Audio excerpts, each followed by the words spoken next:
Ellerine sağlık. Afiyet olsun. Harika görünüyor. Dışarıda yağmur yağıyor. Balkonumuza da biraz su geliyordu. O yüzden içeri girdik.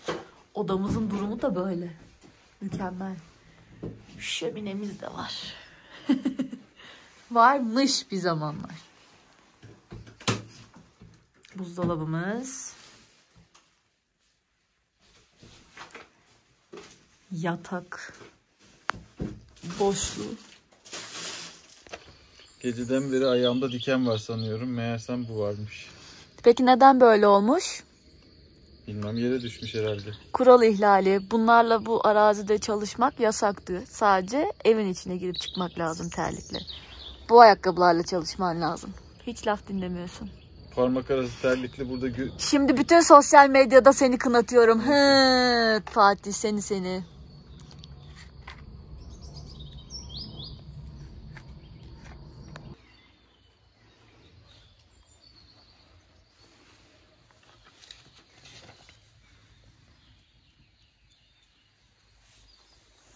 Anlatmak ister misin? Evet. Nasıl bu evde yaşayamadığımızı? Şimdi evimizin ölçülerini alıp kağıda çizdik. Hem tepeden hem de yandan. Önümüzde de bir boşluk var. Onun da ölçülerini koyduk. Hedefimiz şu. Buraya bir kulübe yapacağız biz. Çünkü evin içi çok yaşanılacak gibi değil. Yani yaşanır ama penceresi yok, işte bir sürü pislik var falan. Çok uğraşmamız gerekiyor.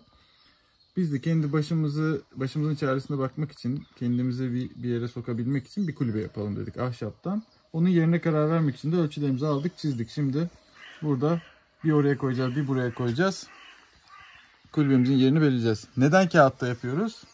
Çünkü Tuğçe Hanım kağıtta çalışmayı çok seviyor. Bilgisayarda bunu yapmaktansa kağıtta yapmak daha keyifli. Metre. Şu burada kullanabileceğimiz alanı da şöyle çizgilerle belirledim. O da 5 metre şuraya kadar. İşte gerisi de 14 metre. Anlaşılıyor. Bu da yandan şu yükseltinin boyu. Burası çimenimiz. Şurada pencereye kadar 2,5 metre. Penceremiz 50 santim. 0,9 90 santimde çatıya kadar olan kısım. Böylelikle evi koyduğumuzda adam nerede durursa kafasıyla hangi açıdan evi görür görmez bunları birazdan tespit edeceğiz.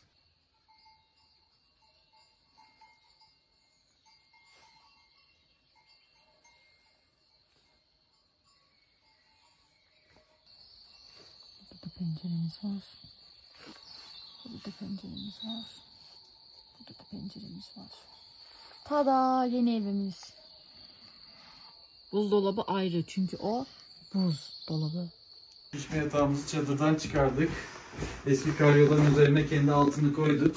Buraya da patlatmasın diye pişirmadığımızı sünger matlarımızı koyduk. Şimdi üzerine yerleştiriyoruz. Sanki yerleşmeyecek. Yok, oldu. Aha, nefis oldu.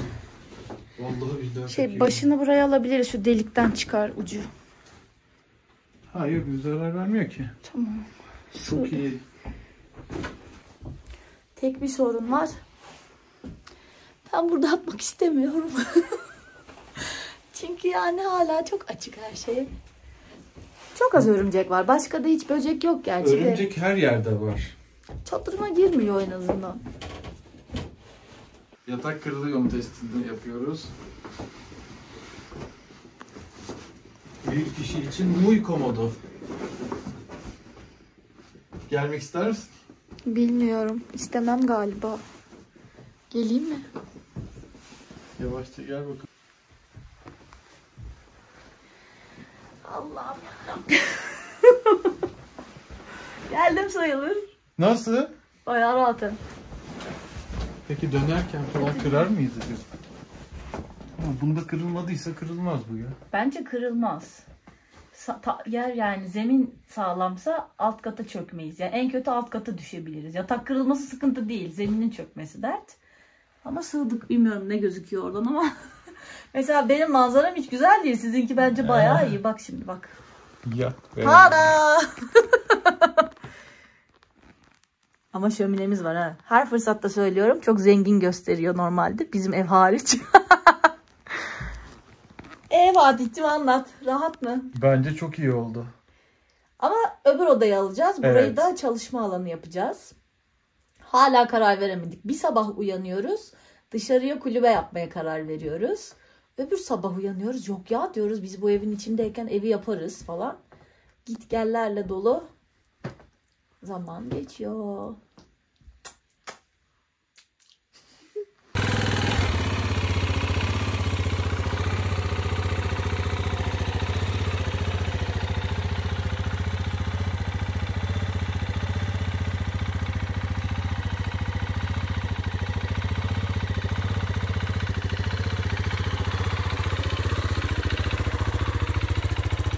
Evde çalışmalar tam gaz sürerken Türkiye'den gelen motorcu bir arkadaşımızın bize yaklaşmakta olduğu haberini aldık. Tabii ki her şeyi bırakıp düştük yollara.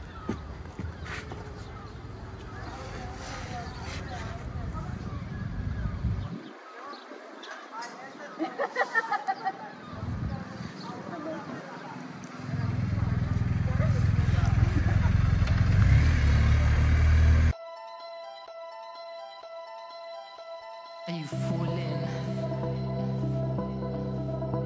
Calling you. Are you falling?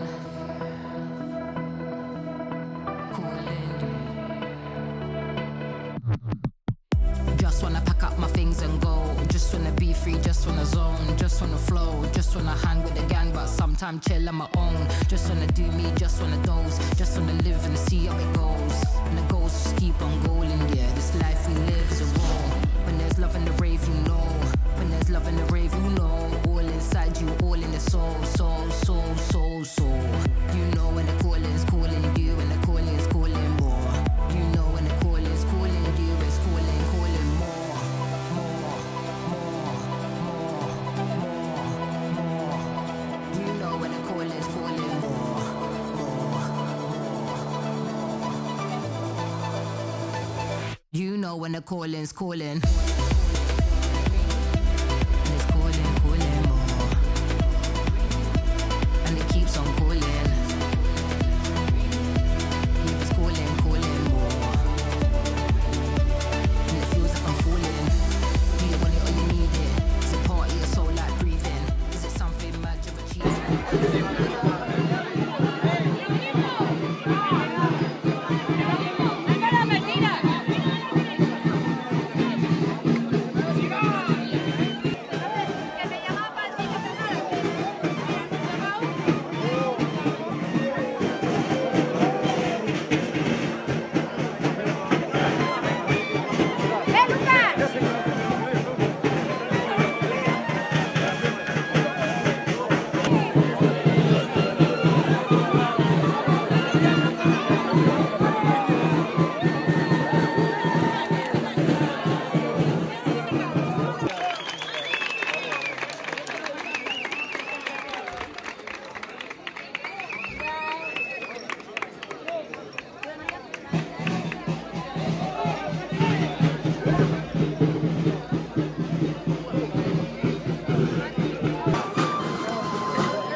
Enfes bir sürüş sonrası biraz kurtlarımızı dökünce hemen görevimizin başına döndük.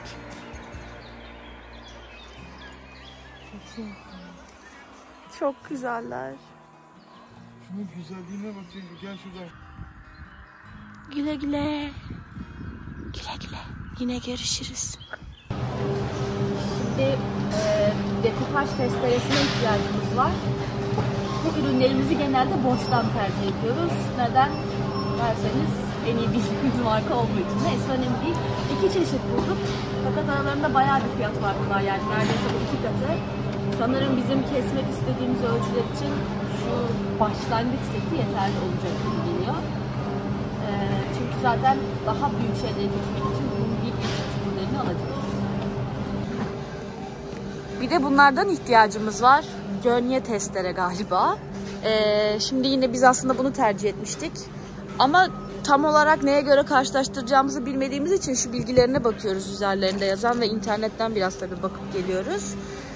Bunların sonucunda fiyat olarak yine bu arkadaşımız kazandı.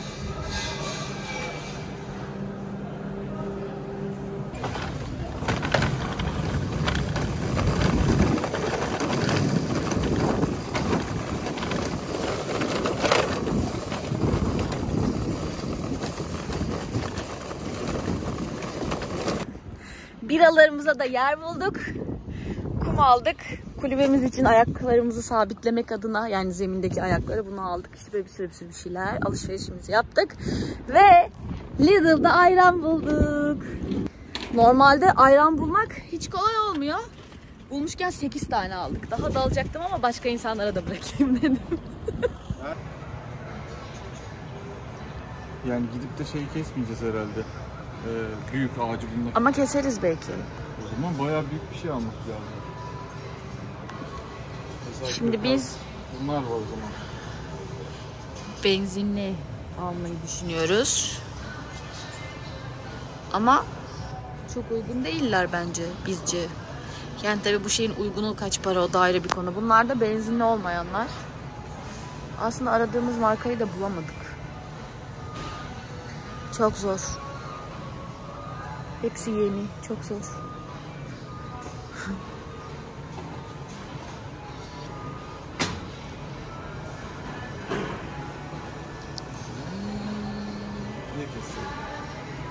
Bu görsel için teşekkür ederiz. Demin burada kendi kendine oynuyordu çünkü Fatih. Neyse ki çimlerimizi inekler biçiyor. Henüz onlarla uğraşmamıza gerek yok. Şimdi size bana çok enteresan gelen bir şeyi göstereceğim. İlk defa öğrendim. Bambaşka bir alandayız. Dedim ki niye burada bir sürü zincir satılıyor? Çünkü ben hep sanıyordum ki bunların ucunda böyle kendi bıçakları oluyor falan. Meğersem bu böyle zincir ucunda dönüyormuş. Bak sen. Bu iki model arasında kalmıştık. Fiyat farkı çok kötü değildi ama bu daha geniş bir çapı kesebildiği için onu tercih ediyorduk. Fakat 2,5 kilo gibi bir ağırlık farkları var. Bununla anca yani hareket edebiliyoruz. Şöyle. Ama öbürünü ben tutamıyorum yani, biraz ağır. Bununla bence biraz zor keseriz yani bir şeyleri. Tutamadıktan sonra nasıl keseceğiz?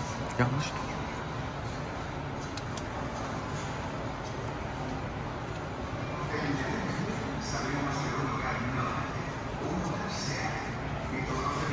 Biraz daha komplikeleştirmek için bir de bu seçeneği devreye soktuk.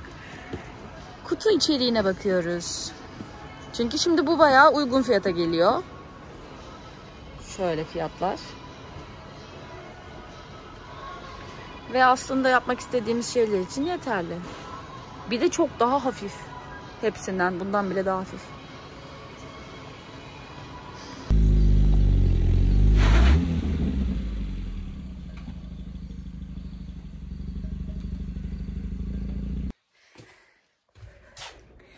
Bir şeyleri alması yine nispeten en kolayı.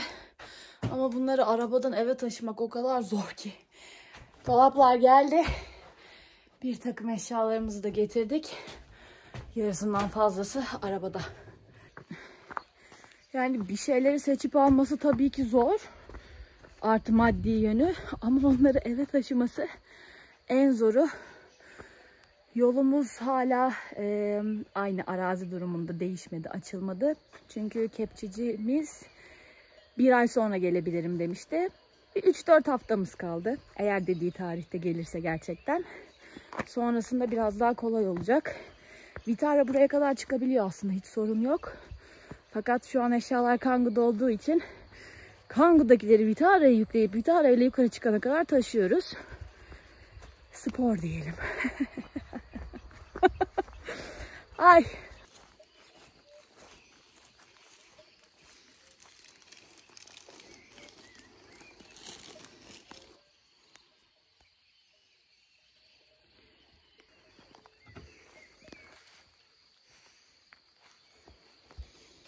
Bunlar da Fatih'in acil durum biraları.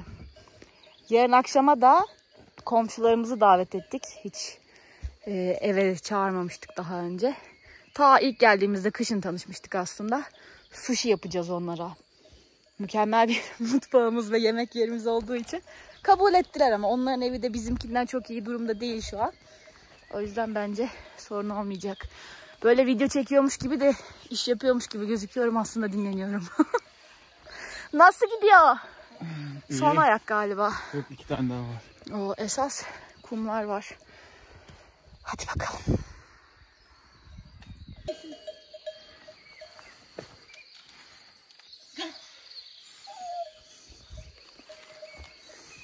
Kum bu kadar ağır olamaz gerçekten. Kum yani alt tarafı. Kakan varmış gibi yürüyorsun. Bak. Ceniko, patlatacaksın.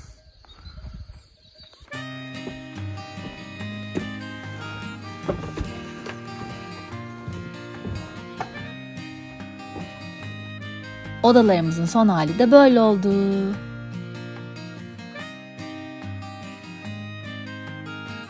Yemeğimizi burada pişiriyoruz. Burada kalamar pişiyor. Ateşe yetişemedi. Burada paella'mız vardı. Komşularımızdan yumurta geldi. Bu da rakımız. Ve komşularımız. Vecinos. I will have a little bit just because of